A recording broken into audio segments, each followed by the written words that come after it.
Hey guys, in this video I will guide you how to take screenshot without installing. I'll walk you through all the steps, but first, hit the subscribe button down below. It really helps me out. Thanks guys. Now, open up your laptop and go on notification bar, click on it.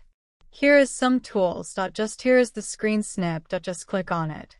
Now it seemed like that here is some options about taking screenshot. First is freeform snip, second is rectangular snip, third is window snip, and the last is full screen. I just taking rectangular snip. Take snip how long or shot you want. After taking it's come here on screen, just click on it. Then go on there, it's a save option, click on it.